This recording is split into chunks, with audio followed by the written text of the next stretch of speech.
India Pakistan സംഘർഷം രൂക്ഷമാകുന്ന സാഹചര്യത്തിന്റെ അടിസ്ഥാനത്തിൽ വലിയ രീതിയിൽ പെട്ടിരിക്കുകയാണ് പാകിസ്ഥാൻ.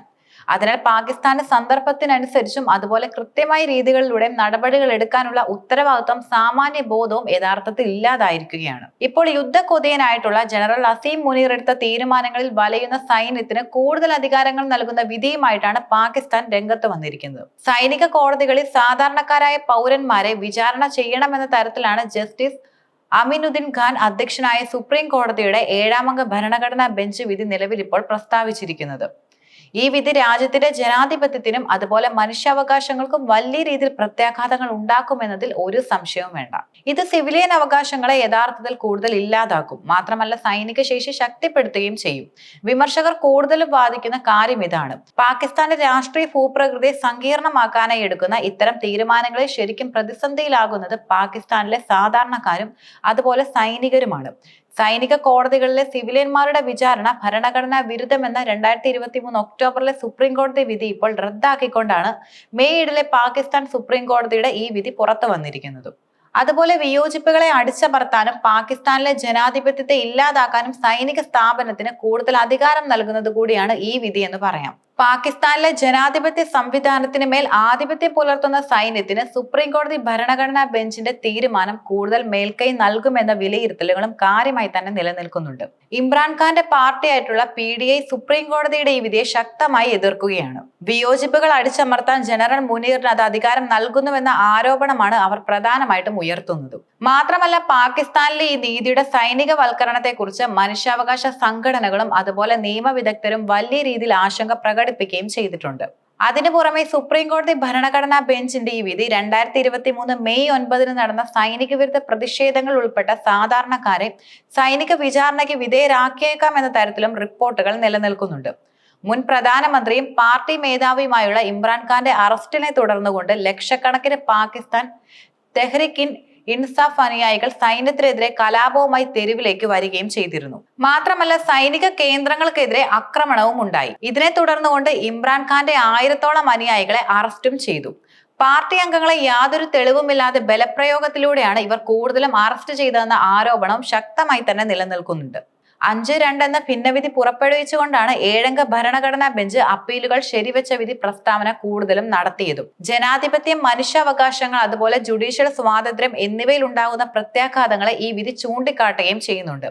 രാജ്യം യുദ്ധസമാന സാഹചര്യത്തിലേക്ക് നീങ്ങുകയാണ്.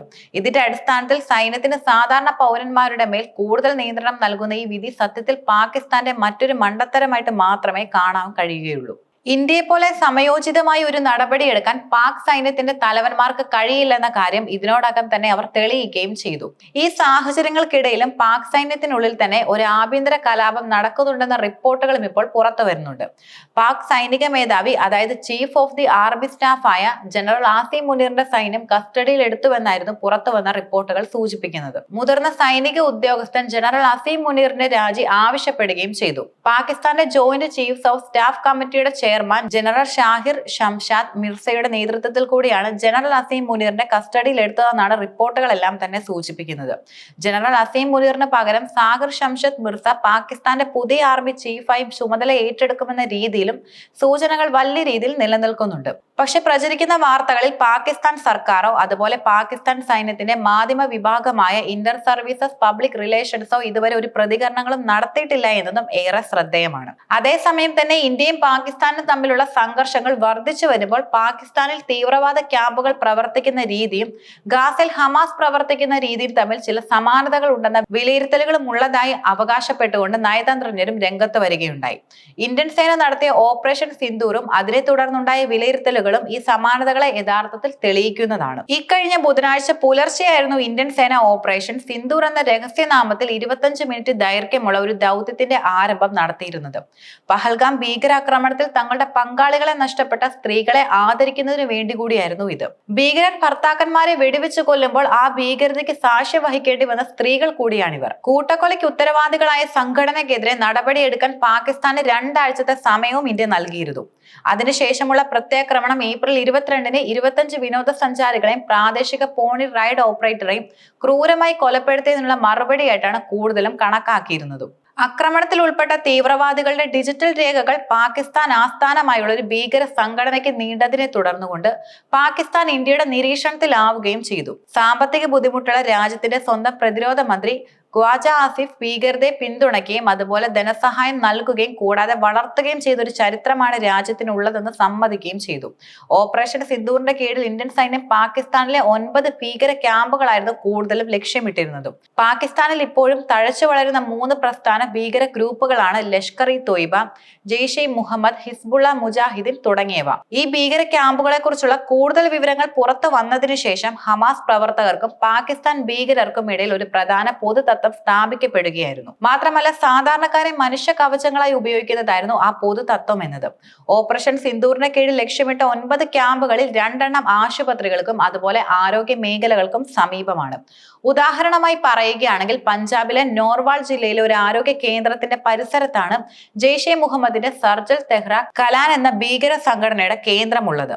തീവ്രവാദ പിന്തുണക്കാർ പ്രത്യേകിച്ച് പാകിസ്ഥാൻ സൈന്യത്തിന്റെ ഇന്റർ സർവീസസ് ഇന്റലിജൻസ് ആണ് ക്യാമ്പ് സ്ഥാപിക്കാൻ സൗകര്യം ഒരുക്കിയതെന്ന സൂചനകളും നിലനിൽക്കുന്നുണ്ട്. പാകിസ്ഥാനിൽ ജെയ്ഷെ-ഇ-മുഹമ്മദും HM-ഉം ഇത്തരത്തിലുള്ള നിരവധി ആരോഗ്യ സൗകര്യങ്ങളെ ഭീകര പ്രവർത്തനങ്ങൾക്കായി വലിയ രീതിയിലാണ് കൂടുതലും ഉപയോഗിക്കുന്നത്. അവയിൽ മിക്കതിനും ധനസഹായം നൽകുന്നത് രാജ്യത്തെ അഴിമതി നിറഞ്ഞ സ്ഥാപനങ്ങൾ കൂടിയാണ്. മാത്രമല്ല ഡോക്ടർ അദ്നാൻ എന്ന അപരനാമത്തിൽ അറിയപ്പെടുന്ന ജെയ്ഷെ-ഇ-മുഹമ്മദിന്റെ തീവ്രവാദ കമാൻഡർമാരായ മുഹമ്മദ് അദ്നാൻ അലിയും ആ ആരോഗ്യ കേന്ദ്രത്തിലാണ് പ്രധാനമായിട്ടും പ്രവർത്തിക്കുന്നത്. ഇന്ത്യയുടെ അതിർത്തികളിലേക്ക് നുഴഞ്ഞു കയറാൻ ഭീകര ഗ്രൂപ്പിന് തുരങ്കങ്ങളും നിലനിൽക്കുന്നുണ്ട്. മാത്രമല്ല മറ്റ് ആശുപത്രി അടിസ്ഥാന സൗകര്യങ്ങളും ഒരു കവചമായി വലിയ രീതിയിലാണ് ഉപയോഗിക്കുന്നത്. ഗാസയിൽ ഹമാസ് ഉപയോഗിക്കുന്ന ഒരു തന്ത്രം കൂടിയാണിത്. 2023 ഒക്ടോബർ 7 തെക്കൻ ഇസ്രയേലിൽ ഹമാസ് നടത്തിയ അപ്രതീക്ഷിത ആക്രമണത്തെ തുടർന്ന് ഇസ്രയേൽ ഹമാസ് യുദ്ധം ആരംഭിച്ചിരുന്നു.